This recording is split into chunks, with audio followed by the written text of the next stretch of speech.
Buenas noches. Es un gozo poder estar con ustedes una vez más por la gracia de nuestro Señor Jesucristo. Esta noche volvemos a considerar los 10 mandamientos y finalmente podemos comenzar con el primer mandamiento. Por lo tanto, les pido que busquen en sus Biblias Éxodo 20, donde el Señor proclamó desde el monte Sinaí a todo su pueblo que había rescatado de Egipto los mandamientos que debían obedecer. Y busquen entonces Éxodo 20. Pero aún, sin embargo, antes de poder profundizar en el primer mandamiento, hay una última consideración que necesitamos abordar. Aún queda un pequeño detalle por resolver antes de comenzar con los 10 mandamientos, lo cual no debería llevarnos mucho tiempo, pero es importante. Y se trata de qué son específicamente los 10 mandamientos. La pregunta esencial, ¿cuáles son los 10 mandamientos? ¿Cuáles son los 10 mandamientos? Puede parecer una pregunta superficial o hasta innecesaria, pero en realidad es un debate significativo que se ha dado históricamente. Esto se debe a que los 10 mandamientos se llaman las 10 palabras.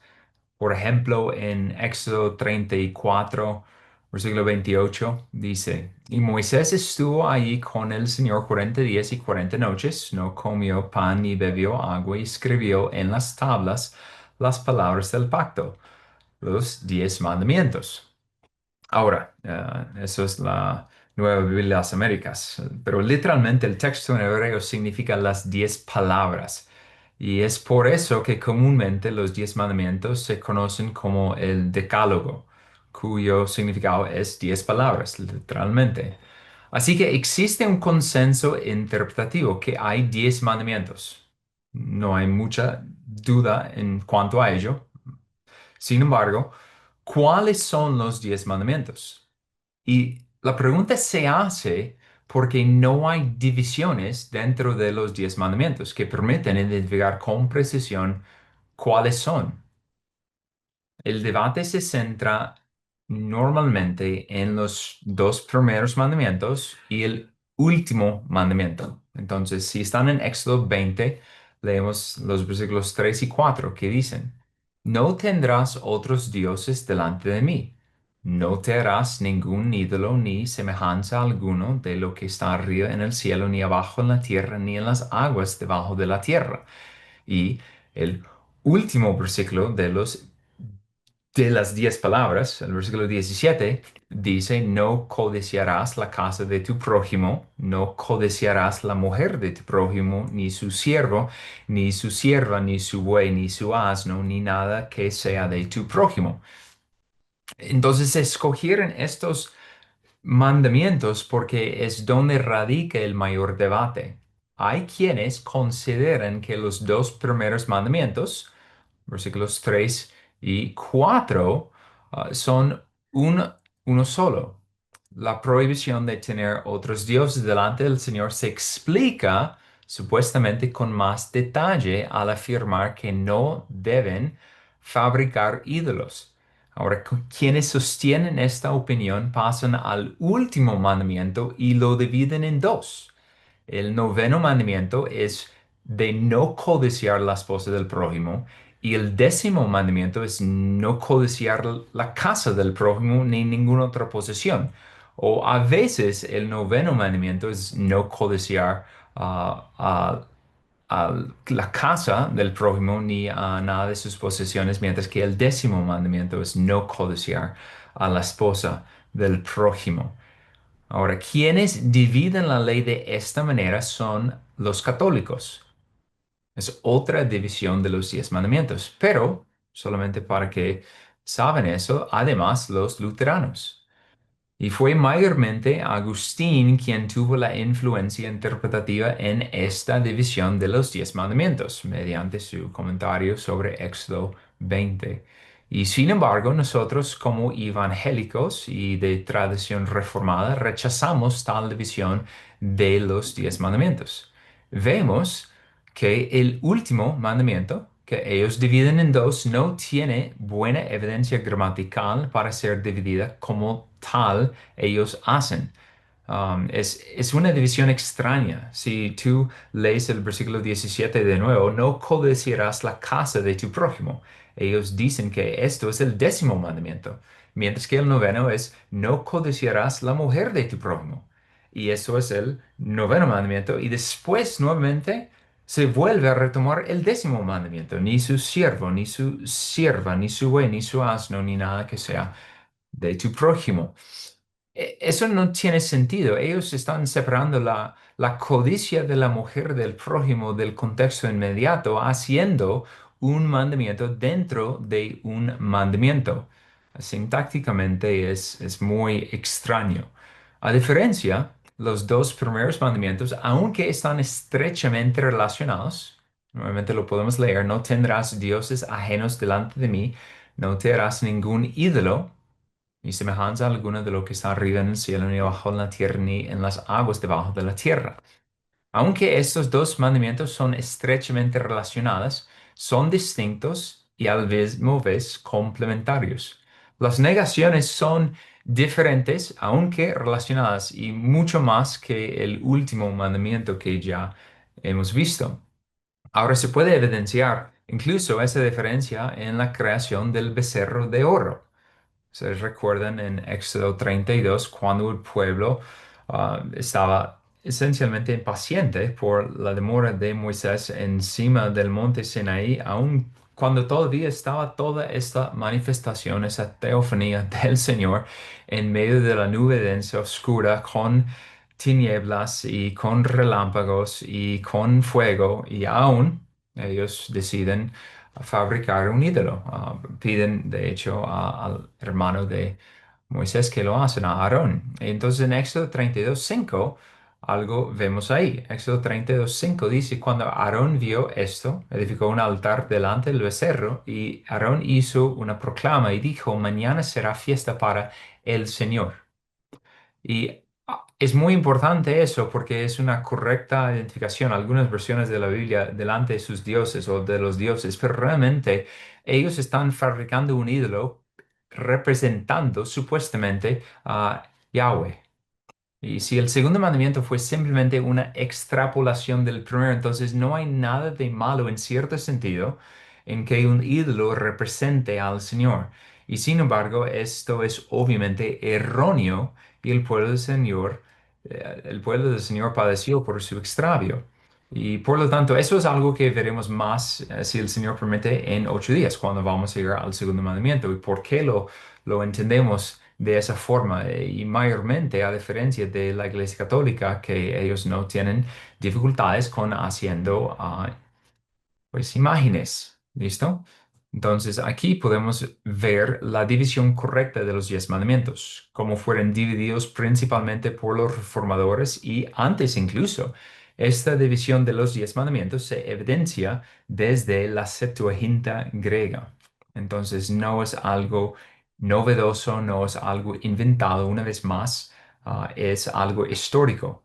Y eso es la forma correcta de dividir los 10 mandamientos. Pues ya, ahora bien, habiendo dejado eso de lado, pasamos a la pregunta que responderemos esta noche. ¿Cuál es el primer mandamiento? ¿Cuál es el primer mandamiento? Esta es la pregunta que tenemos que contestar. Y suplico que el Señor nos ayude a todos a comprender la profundidad con la que este mandamiento concierne, es vinculante para nuestras conciencias y requerido para nuestra voluntad, pues es la suma y la sustancia de la religión cristiana. El primer mandamiento podemos verlo en Éxodo 20, versículo 3. Y el primer mandamiento es negativo. No tendrás otros dioses delante de mí. El Señor habla aquí a cada uno individualmente. Tú debes evaluarte según estos mandamientos y particularmente delante de esta prohibición. El primer mandamiento es de no tener otros dioses antes que el Señor. Y dado que el Señor ya ha hablado una vez sobre quién es, él no necesita entrar en más detalles de inmediato, y por eso dice delante de mí. habiendo articulado en el versículo 2, yo soy el Señor tu Dios, que te saqué de la tierra de Egipto, de la casa de servidumbre. Y aún habiendo dicho eso anteriormente en el prefacio, el Señor, de todos modos, en el segundo mandamiento va a revelar aún más sobre sí mismo de lo que ya había dicho anteriormente. Y la parte afirmativa opuesta del mandamiento puede resumirse en una sola palabra. Si la prohibición es no tendrás otros dioses delante de mí, la afirmación es solo a mí me tendrás como tu Dios. Solo a mí me tendrás como tu Dios. Y la razón es simple. Si no debemos tener otros dioses delante del Señor, implica que solo el Señor debe ser nuestro Dios. Y como habíamos estudiado hace tiempo en cuanto al propósito de la ley, hemos visto cómo el Señor mismo despliegue sus perfecciones, su naturaleza mediante la ley. Y se puede ver cómo todo mandamiento se tiene su inicio en quién es el Señor. Entonces tenemos que mirar, cuando estamos estudiando cada mandamiento de los 10, cuál es ese carácter o naturaleza del Señor que se despliega con más esplendor mediante el mandato. ¿Ok? Entonces aquí en el primer mandamiento contemplamos el valor y la gloria del Señor de los ejércitos. Solo Dios es creador. No hay nadie más fuera de él. Dios es solo Dios. El Señor es solo Señor, no hay otro fuera de él. Tenemos amplia evidencia bíblica que afirma una y otra vez la exclusividad de servir al Señor porque solo Él es Dios. Eso es el llamado Shema en Deuteronomio 6:4. Escucha, oh Israel, el Señor es nuestro Dios, el Señor uno es. Y un par de textos en Isaías, por ejemplo, Isaías 44, versículo 6. Así dice el Señor, el Rey de Israel y su Redentor, el Señor de los ejércitos. Yo soy el primero y yo soy el último y fuera de mí no hay Dios. Y Isaías 46, versículo 9. Acuérdense de las cosas anteriores ya pasadas, porque yo soy Dios y no hay otro. Yo soy Dios y no hay ninguno como yo. La evidencia bíblica una y otra vez nos afirma lo mismo. Solo el Señor es Dios. Y puesto que eso es así, entonces debemos deberle una lealtad absoluta y total, sin restricciones ni resignaciones. Cualquier cosa que no sea lealtad absoluta es deslealtad y por lo tanto es pecado. Así que el atributo de la aseidad, de la autoexistencia del Señor, que Él es creador, que Él existe desde y por sí mismo, eso nos exige en este primer mandamiento que no tenemos, que no podemos tener otros dioses delante del Señor. Entonces, para considerar este mandamiento, vamos a iniciar con la afirmación, al lado opuesto de la negación. Y eso podemos postularlo de la siguiente forma, en una pregunta. ¿Cuáles son los deberes exigidos en el primer mandamiento? ¿Cuáles son los deberes exigidos en el primer mandamiento? Si la afirmación es solo a mí me tendrás como tu Dios, podemos ver que hay 5 deberes exigidos en este mandamiento, 5 deberes exigidos. El primero, el deber de conocer al Señor, el deber de conocer al Señor. Eso significa que está prohibido ignorar el conocimiento del Señor. Quienes afirman ser seguidores del Señor y voluntaria y conscientemente permanecen en la ignorancia de quién es el Señor pecan contra Él. Dios en su infinita sabiduría y misericordia se ha revelado en una palabra perfecta, infalible y inerrante. ¿Y tú eres feliz en tu ignorancia? ¿Tú eres feliz en tu ignorancia de quién es el Señor? ¿Cómo te atreves? No puedes tener una falsa idea de quién es el Señor. Pues de hecho puedes tenerlo, pero no debes tenerlo. Debes conocer al Señor tal como Él se ha revelado.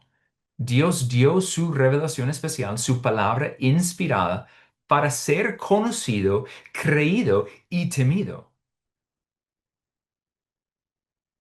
Según de Reyes 19:15 vemos la oración de Ezequías, cuando él dijo, Oh Señor, Dios de Israel, que estás sobre los querubines, solo tú eres Dios de todos los reinos de la tierra, tú hiciste los cielos y la tierra. Podemos ver varios ejemplos en la escritura articulando quién es el Señor y todos son dignos de nuestra meditación porque nos permiten entender la necesidad de conocerle como Él es. El Señor debe ser conocido como Él realmente es, no como tú piensas, no como tú crees, no como tú deseas, sino como el Señor realmente es.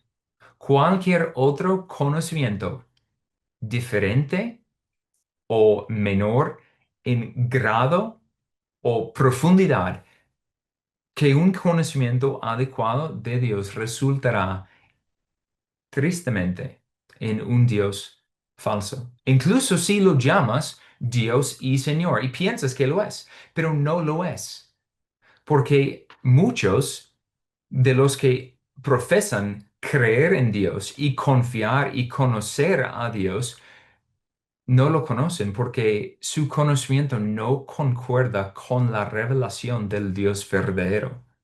Debes conocer al Señor según su revelación, como Él es el único Dios, el Señor sapientísimo, el Rey omnipotente, el Rey de gloria, el Rey de majestad, el Rey de reyes, el Señor de señores, el único Salvador, el único Redentor, el único intermediario entre Dios y los hombres, el Príncipe de paz, el gran yo soy, el buen pastor. Y podemos seguir y seguir enunciando quién es el Señor, pero esto es lo que se trata.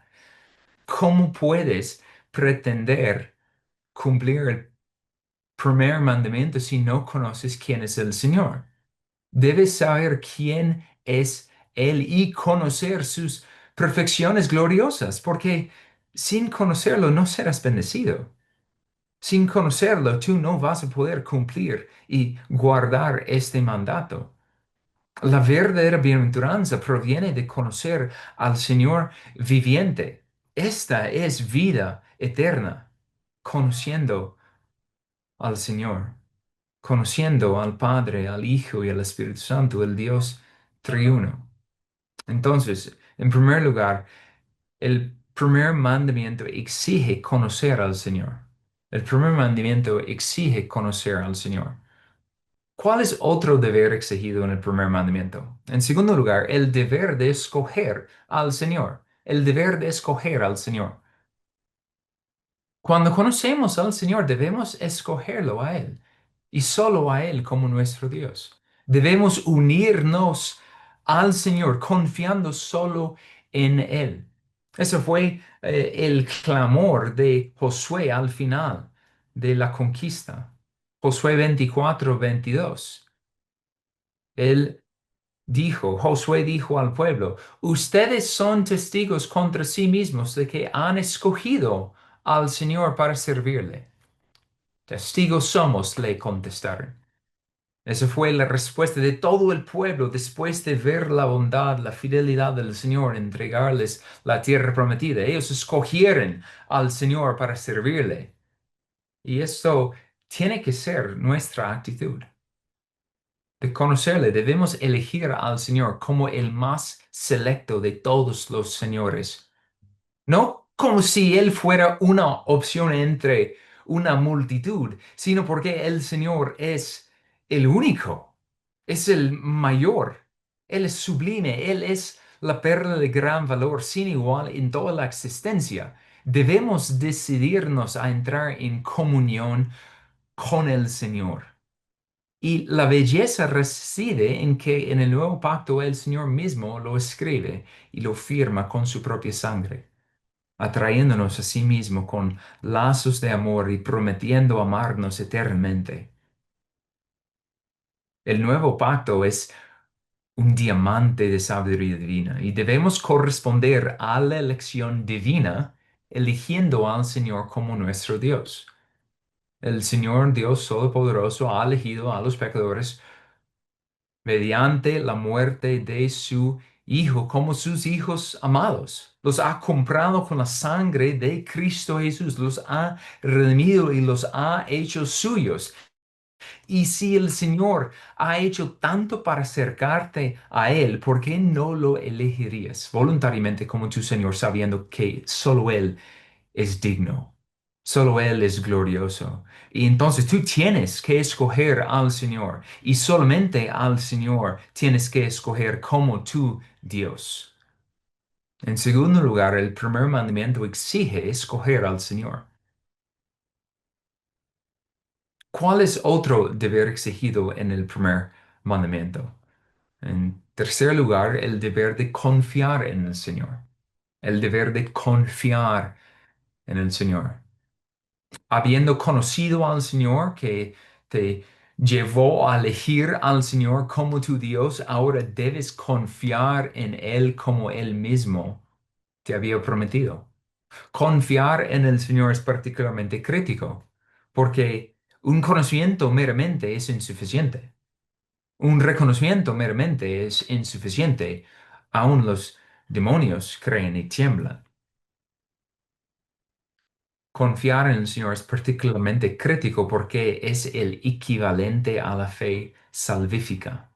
La fe en el Señor es la confianza en el Señor, es abrazarle a Él, es recibirle a Él y no soltarle jamás. El Señor es digna de suprema confianza por las riquezas de sus promesas que Él ofrece a todos los que acuden a Él, que le escogen a Él. Y esa venida se realiza con fe. Y esas promesas no son solamente ricas en sí mismas, sino específicamente son tan ricas y preciosas porque el Señor mismo las garantiza por su fidelidad, por su soberanía, por su omnipotencia, porque Él no puede mentir. Él es veraz. Y por lo tanto es digno de confianza, es digno de creer. En el Salmo 91, versículo 2. Dice, diré yo al Señor, refugio mío y fortaleza mía, mi Dios en quien confío. Confiar solo en el Señor es un dulce refugio que trae plena paz y seguridad al alma abatida. La confianza en el Señor no puede ser una idea abstracta. Tienes que confiar en el Señor, particularmente para algunas cosas. No es solamente, sí, yo confío en el Señor, como muchos suelen decir, pero sin entender qué significa. ¿Para qué estás creyendo en Él? Tienes que confiar en el Señor particularmente para el perdón de tus pecados.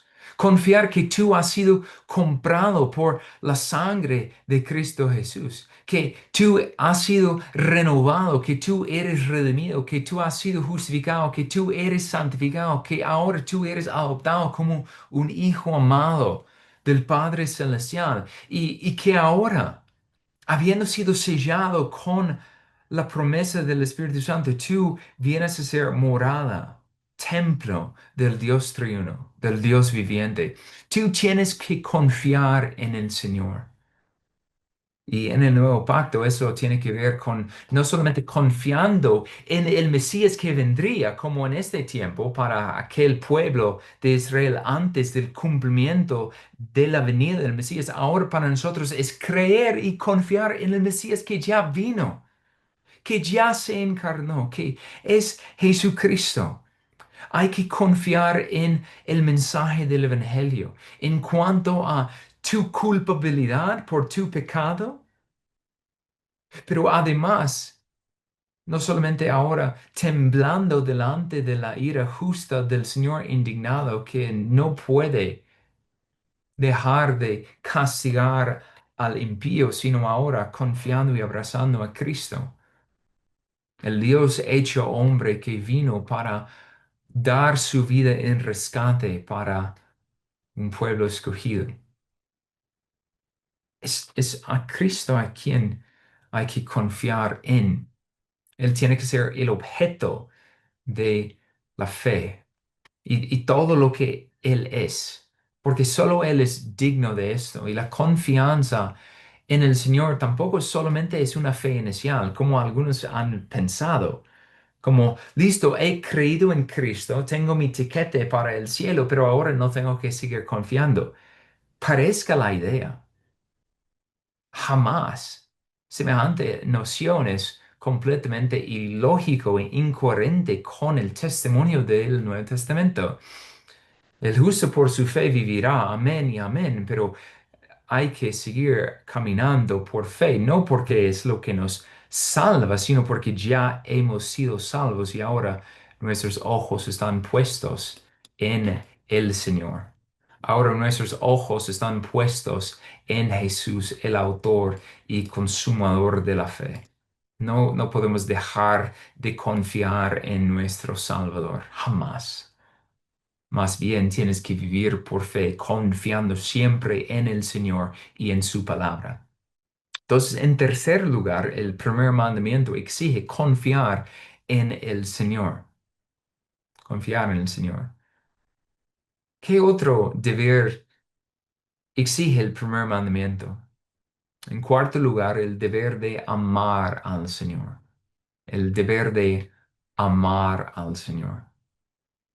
El que ha conocido al Señor, el que le ha escogido para ser su Dios, confiando solamente en Él para su salvación y para su certeza y seguridad. Ahora, este que confía en el Señor es también el que ama al Señor. El aspecto positivo de no tener otros dioses delante del Señor se encuentra con claridad en Deuteronomio 6:5, justo después del Shema. No solamente una confesión monoteísta, sino es un clamor por amor. Deuteronomio 6:5 dice, amarás al Señor tu Dios con todo tu corazón, con toda tu alma y con toda tu fuerza. Este es el deber de amar al Señor.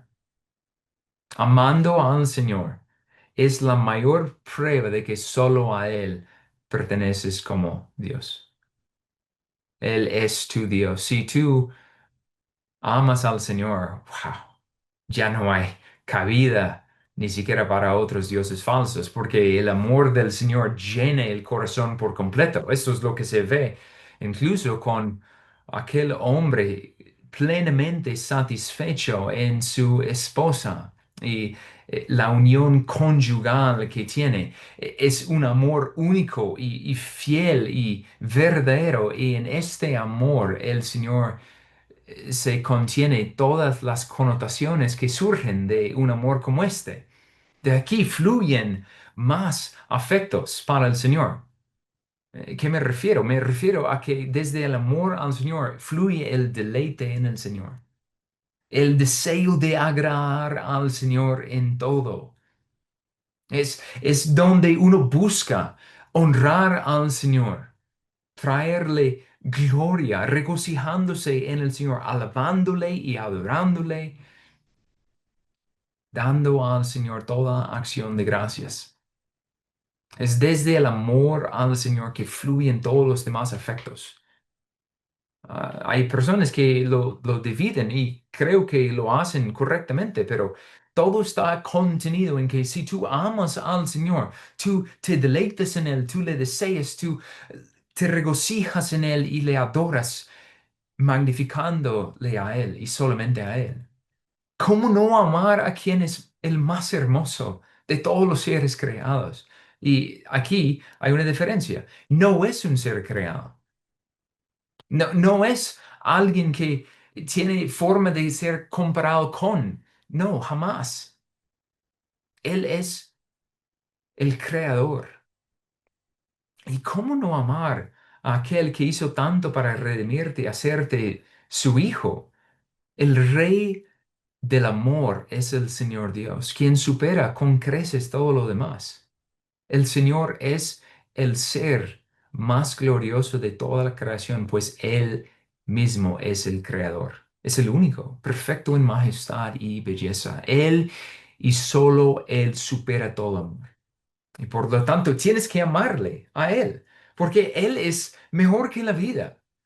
Solamente la existencia encuentra sentido en amor del Señor y correspondiendo a su amor. Y nunca podemos olvidar que nosotros le amamos a Él porque Él nos amó a nosotros primero. Eso es una proposición que nunca se debe olvidar. Entonces, en cuarto lugar, el primer mandamiento exige amar al Señor. Y por último, ¿cuál es el último deber exigido en el primer mandamiento?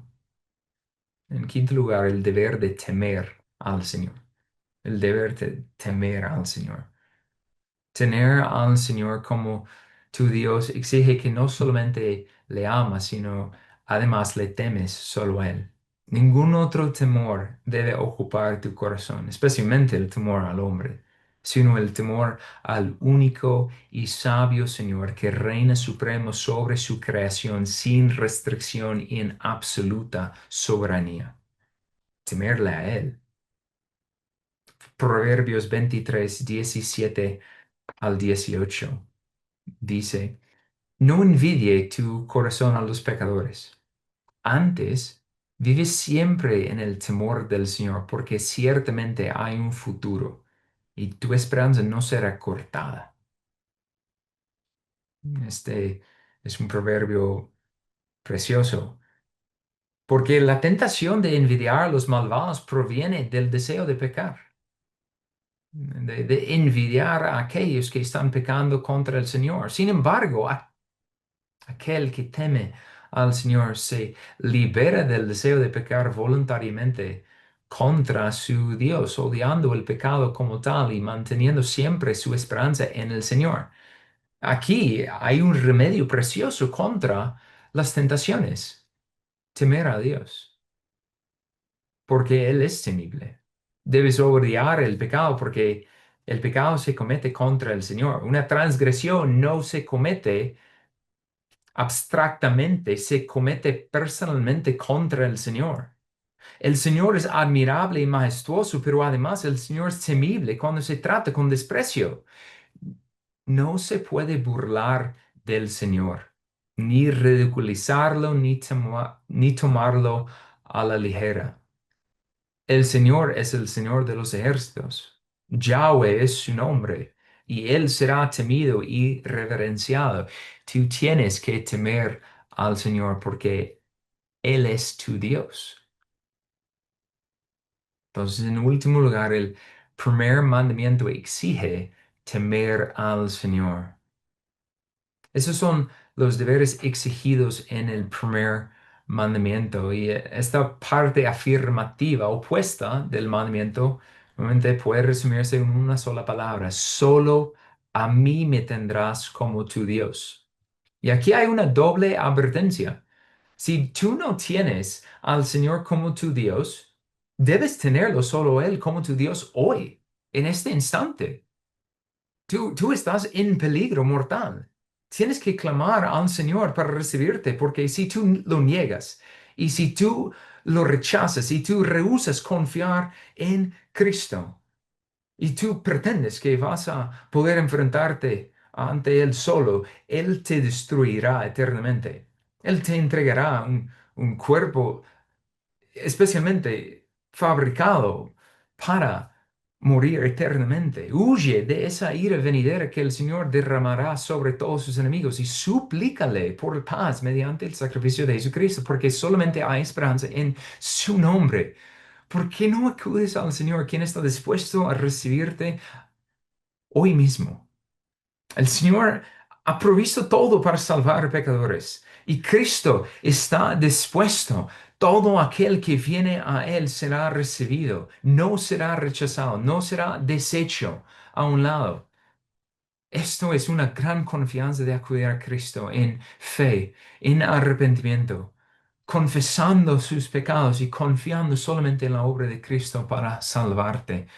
Esto es la primera advertencia y la primera exhortación, pero además, en segundo lugar, la segunda advertencia, si tú Profesas hoy tener al Señor como tu Dios, pero tú actúas de una manera que demuestra lo contrario, que niega tu profesión. Tú eres un hipócrita y doblemente merecedor del juicio del infierno.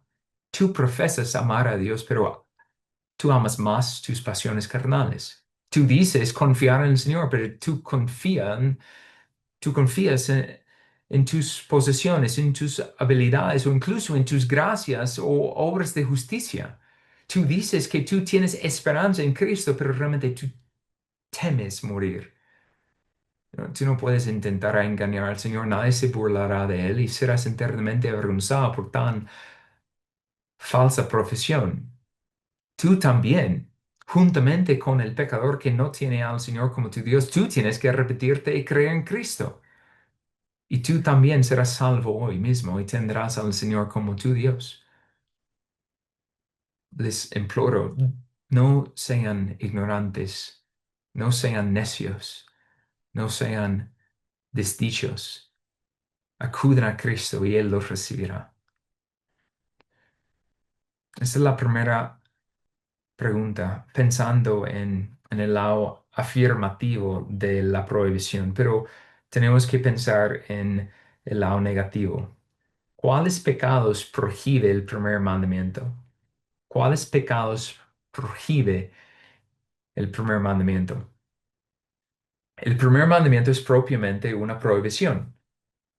El Señor dice, no tendrás otros dioses delante de mí. Como ya hemos explicado, la negación es solo una faceta del mandamiento, pero es ahora hacia ella que nos centraremos. Aquí, el Señor prohíbe que haya otros dioses además de Él. Este Esto puede interpretarse como delante de él, delante de su rostro. No tendrás otros dioses delante de mi rostro. Esto incluye la noción de tener algo junto al lado del Señor o en la misma vecindad.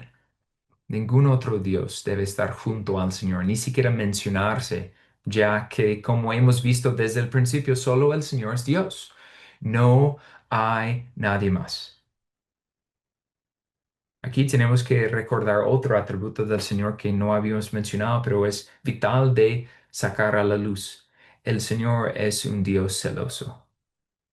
El Señor es un Dios celoso. Si quieren poner eso en la margen en sus Biblias, excelente. Ponlo al lado del versículo 3 en Éxodo 20. El Señor es un Dios celoso. Y lo veremos en el versículo 5, pero igualmente es bueno tenerlo desde antes. Pero el Señor es un Dios celoso, sí ganará la fidelidad de quienes profesan seguirlo y quienes lo siguen y confían en Él y le aman y le temen. Sus corazones no pueden ser parciales hacia el Señor. Tú no puedes fingir amarlo a Él y amar a alguien más. Tienes que pensar, incluso nuevamente volviendo a la ilustración de un matrimonio. Ah, Nadie va a pensar que un esposo es fiel a su esposa si tiene amantes por los lados. No. Y es igual aquí. El Señor no comparte su amada novia. El Señor es celoso por su pueblo.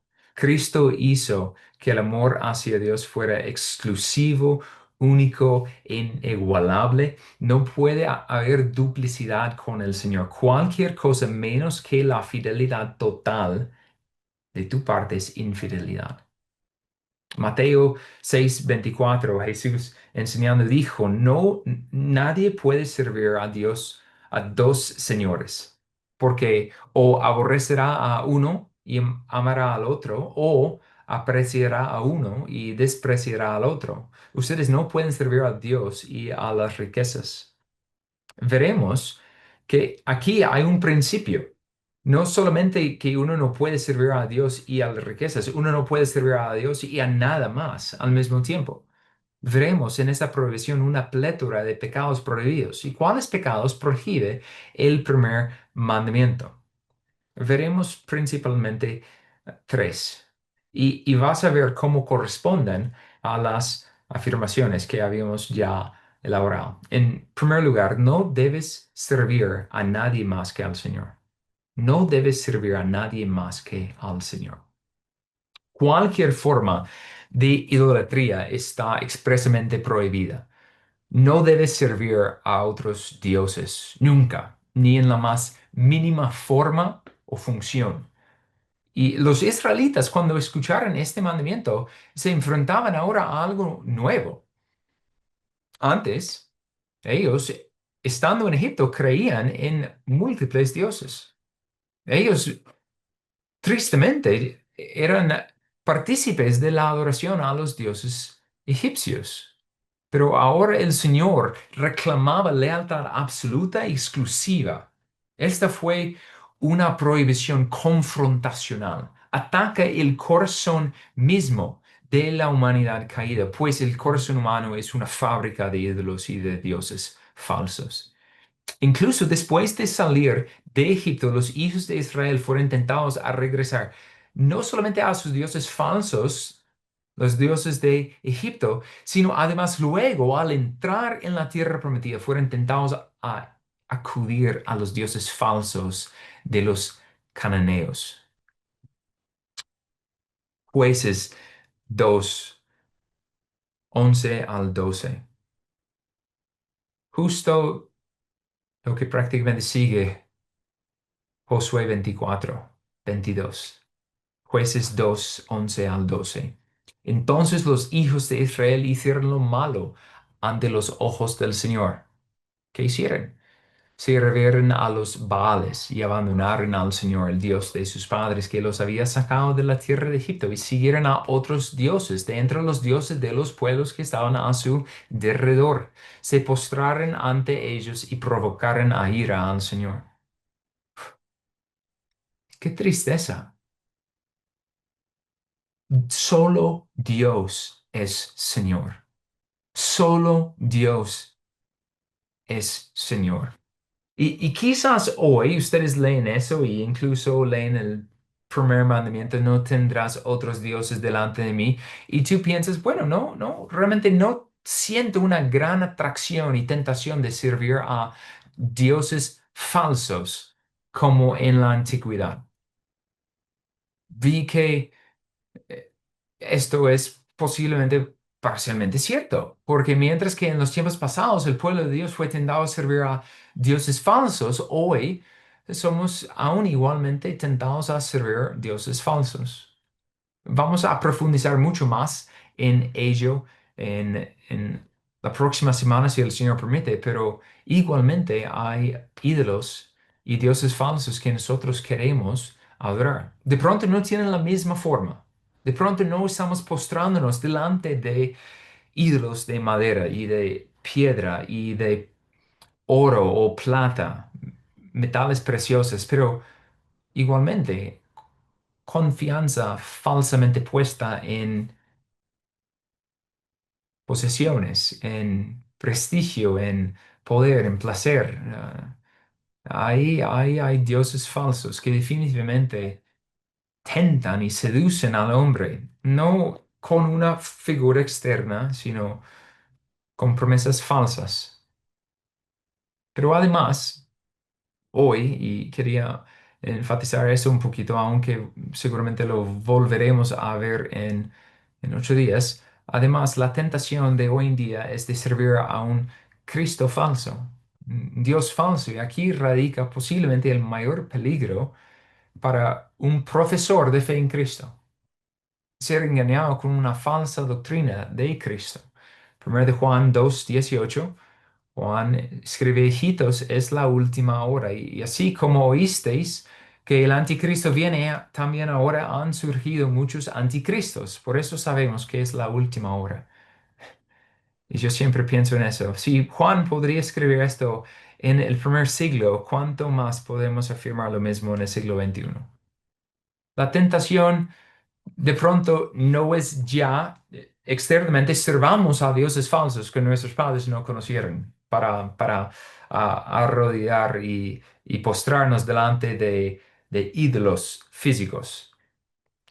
Pero hoy la tentación es postrarnos ante dioses o ídolos del corazón, ídolos que nosotros fabricamos o cristos falsos. De pronto es alguien que te está diciendo, ay, el Cristo que ellos te enseñaron no es el Cristo verdadero, es un Cristo como casi, pero realmente es un Cristo falso. Y yo te enseñaré al verdadero Cristo. La asunción de Cristo siempre se refiere a su persona o a su obra. Y cuando tú distorsionas la encarnación de Cristo o su sacrificio o la relación intertrinitaria, tú ya no tienes un Cristo salvífico, un Cristo verdadero, tú tienes un anticristo. Y eso es lo más tenaz hoy en día. No todo el que dice creer en Cristo cree en el verdadero Cristo y por eso hay tanta confusión hoy en día. Por eso hay que hacer aquí en nuestra congregación preguntas y averiguar qué están diciendo las personas, qué entienden. Por eso en las preguntas de bautismo y de entrevista de membresía tenemos esas preguntas para asegurar que la persona está profesando una fe en el Cristo de la Escritura, no un Cristo imaginado o inventado. No debe servir a nadie más que al Señor. Y una vez más, eso debería resaltar y recalcar la importancia que tienen las escrituras. Tú tienes que conocer al Señor como Él mismo se ha revelado, porque ¿cómo vas a saber si estás sirviendo al Señor verdadero o no? A menos que lo conoces. Entonces, en primer lugar, no debes servir a nadie más que al Señor. En segundo lugar, no debes confiar en nada más que en el Señor. Ninguna cosa creada debe ser objeto de tu confianza y fe. Más bien solo el Señor, el Creador, debe ser la única fuente de tu confianza y tu fe. Jeremías 17:5, el Señor dice, maldito al hombre que en el hombre confía y hace de la carne su fortaleza, y del Señor se aparta su corazón. Maldito aquel que no confía en el Señor, aquel que confía en el hombre o lo que pueda hacer el hombre. Nada en la creación es enteramente confiable ni para la salvación temporal, ni mucho menos para la salvación eterna. Solo el Señor es digno de toda confianza y fe, porque solo Él es soberano y solo Él puede salvar. Las fuentes de la falsa confianza en la que el hombre a menudo se apoya están en la seguridad temporal que falla y se tambalea, pero la más frecuente es la tentación de confiar en algo distinto del Señor para tener la seguridad de la salvación. Esa tentación se ve en las Escrituras definitivamente, pero incluso en la primera epístola que Pablo escribió. En Gálatas 1:6 y 7, Pablo escribió lo siguiente. Me maravillo de que tan pronto ustedes hayan abandonado a aquel que los llamó por la gracia de Cristo para seguir un evangelio diferente, que en realidad no es otro evangelio, sino que hay algunos que los perturban a ustedes y quieren pervertir el evangelio de Cristo. Tan pronto después de la predicación de Pablo en Galacia, entraron hermanos falsos predicando un evangelio falso, un evangelio diferente, que no salva, que condena. Y el objeto de la confianza era ese evangelio falso, que incluía principalmente la obra de la circuncisión para ser aceptada por el Señor y considerado parte de la descendencia de Abraham. Tal confianza era falsa. Tal confianza era una tentación de cambiar o reemplazar o mejorar el Evangelio, añadir la obra de Cristo y hubiese condenado a todos aquellos que lo abrazaron. Porque el Evangelio verdadero es el poder de Dios para la salvación de todo el que cree. Y no puedes confiar en nadie ni en nada más que en el Señor, o estarás eternamente perdido. Todas las falsas esperanzas y los falsos evangelios que la gente ha creído y creen terminarán en su condenación.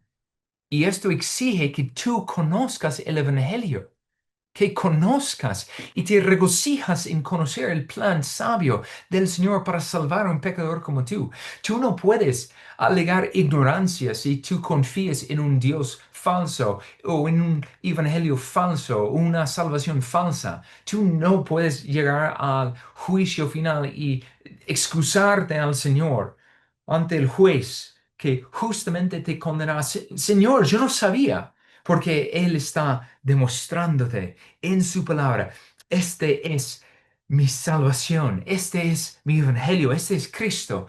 Confía en Él. No puedes alegar ignorancia, jamás. Y por lo tanto, no debes confiar en nada más que en el Señor. Y por lo tanto, eso exige que tú tienes que confiar en y creer en el Evangelio. Y solo en el Evangelio. Y en último lugar, tercer lugar, no debes amar nada más que al Señor. No debes amar nada más que al Señor. Por último, no puedes amar nada más que al Señor, porque solo el Señor es infinitamente digno de todo tu amor, deleite, deseo, alabanza y acción de gracias. Jesús, en un encuentro que tuvo con aquel llamado joven rico, le dijo, si quieres ser perfecto, ve y vende lo que posees y da a los pobres y tendrás tesoro en los cielos. Y ven, sé mi discípulo. Pero al oír el joven estas palabras se fue triste porque era dueño de muchos bienes. ¿Cuántos hoy en día, al ser llamado a seguir a Cristo, van a seguir amando la creación en vez del Creador? Van a descansar y confiar más en lo que no los salva que confiar en el Salvador. Aquellos que aman las cosas del mundo más que al Señor demuestran que no aman al Señor, porque el Señor es la fuente de todos los amores superiores. Pablo advierte a tales personas en su última carta escrita, escribiendo en una sección detallando los diversos pecados y los vicios de aquellos que están perdidos en sus pecados, en 2 Timoteo 3:4, hablando de amadores de los placeres en vez de amadores de Dios. Curioso este contraste.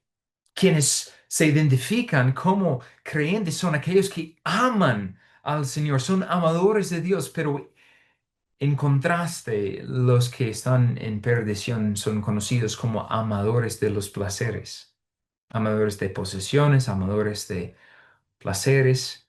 Estos pecadores prefieren amar el mundo y sus placeres más allá del amor de Dios. Por eso, además, el apóstol Juan exhorta a sus lectores en 1 de Juan 2:15, no amen al mundo ni las cosas que están en el mundo.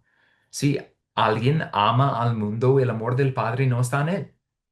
Y aquí tenemos que ver el peligro que es nuestro corazón mal dirigido. Nuestros afectos son vitales, pero si los afectos están distorsionados o tienen un objeto errado que no es el Señor, estamos en peligro. Debes matar tu amor por el mundo, incalcando un amor más duradero y puro, el amor del Padre, el amor a Dios, ser amador de Dios. Necesitas amar a Dios más que a nada y a nadie. Hasta tal punto tu amor por Dios debe superar todos los demás amores que Cristo advirtió a quienes querían ser sus discípulos en Mateo 10:37. El que ama al Padre o a la Madre más que a mí no es digno de mí. Y el que ama al Hijo o a la hija más que a mí no es digno de mí. Comparado con tu amor por el Señor, todos los demás amores son tan mínimos. Y eso está hablando de relaciones necesarias, relaciones que tienes que tener. No odiar a tu padre o a tu madre, no odiar a tu hijo o a tu hija, pero en comparación hay que amar al Señor. Ese amor no puede ser frívola o caprichosa ni parcial. Debes comprender que tu amor por el Señor debe ser siempre ardiente y constante. No puedes jamás dejar de amar al Señor porque Él es siempre digno de tu amor. No debes amar nada más que al Señor. Entonces, ¿cuáles son los pecados prohibidos en el primer mandamiento? No debes servir a nadie más que al Señor. No debes confiar en nada más que en el Señor. Y no debes amar nada más que al Señor. Y espero que con la ayuda del Señor vamos a ahondar un poco más en la próxima semana en ídolos, en una falsa idolatría. Pero en conclusión, Debemos obedecer el primer mandamiento de los 10 mandamientos, no porque debamos someternos a ellos, como ya se ha explicado anteriormente, sino porque debemos obedecer la prohibición, pues se debe a que es un mandato que se ve permanente. Es decir, es la esencia de la verdadera religión cristiana y es el principio de la ley de Cristo. Debemos servir al Señor y tenerlo solo a Él como nuestro Dios. No debemos servir a otros dioses ni confiar en ellos. El primer principio de la ley de Cristo es creer en Cristo y nunca dejar de creer en Él. Tener al Señor por nuestro Dios y nuestro Salvador y nunca dejar de confiar y abrazarlo como nuestro Dios y como nuestro supremo y único Señor. Aquí quiero enfatizar un error que escucho con frecuencia. Hay quienes dicen que Dios debe ser el primero en tu vida. Pues el problema que permite esa noción es que de pronto puedes tener algo en segundo, tercer, cuarto o quinto lugar. Como si puedes tener a Dios por supremo en primer lugar y algunas cosas detrás. Pero el mandamiento exige que Dios sea el único. Dios no debe ser el primero, sino el supremo. Nadie más que el Señor como tu Dios. Pablo, después de articular todo lo que tenía que ver con la salvación que el Señor hace en Romanos 12:1 escribió, por tanto, hermanos, les ruego por las misericordias de Dios, que presenten sus cuerpos como sacrificio vivo y santo, aceptable a Dios, que es el culto racional de ustedes. Debemos vivir nuestras vidas exclusivamente para la gloria de Dios, presentándonos diariamente como sacrificios voluntarios, vivos, siendo usados para los propósitos del Señor de los ejércitos. No nos pertenecemos a nosotros mismos. Hemos sido comprados por precio de sangre y por lo tanto debemos buscar glorificar a Dios con nuestros cuerpos. Este es nuestro sacrificio racional que nunca termina. Esto es tomar nuestra cruz y seguir a Cristo. ¿Lo hacemos para ser salvos? No. Lo hacemos porque hemos sido salvos. Lo hacemos porque amamos al Salvador. Lo hacemos porque Cristo es precioso. No es una carga, es un deleite y sin embargo debemos admitir que nuestros corazones a veces se descarrian, son débiles. No seguimos a la perfección el primer mandamiento y por eso cada vez que veas tu incapacidad para seguir a la perfección este mandamiento de tener solamente al Señor como tu Dios, de confiar en Cristo, de amar al Señor tu Dios con todo tu corazón, cuando tú ves que no estás cumpliendo cabalmente el mandamiento, externamente o internamente, clama a Dios por perdón una y otra vez confiando nuevamente en Cristo para tu salvación.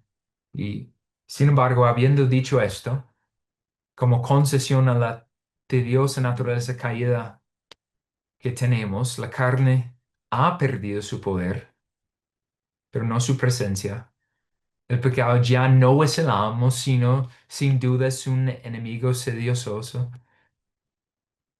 No obstante, terminamos con la advertencia de Pablo. 1 Corintios 16:22. Si alguien no ama al Señor, que sea anatema. Maranata. Si alguien no ama al Señor, sea anatema. Maranata. Termino con esta advertencia porque es cierta. Quienes no aman a Jesucristo están condenados. No tienen esperanza futura fuera de Cristo. Pero para aquellos que aman a Cristo, ellos son poseedores de las mayores bendiciones que jamás se pueden experimentar. Si amas a Cristo, si tienes al Señor por tu Dios, tú eres eternamente bendecido. Oremos. Amado Señor, te bendecimos y te magnificamos. Tú eres el único Dios, el único soberano, y ayúdanos a vivir nuestras vidas en una fidelidad exclusiva para ti. Ayúdanos a arrepentirnos cada vez que descarriamos, a no escondernos como Adán y Eva se escondieron, pero acudir al trono de la gracia, suplicando tu perdón. Ayúdanos a serte fiel, pero es tan difícil porque nuestra carne no descansa, el mundo no deja de inventar más tentaciones, el diablo sigue rugiendo. Presérvanos, Señor, por amor de tu nombre, en tu amor. Ayúdanos a amarte más y más cada día y a meditar sobre este mandamiento, como debemos vivir delante de ti debido a tus misericordias que has derramado en nosotros. Bendícenos ricamente en Cristo Jesús. Amén.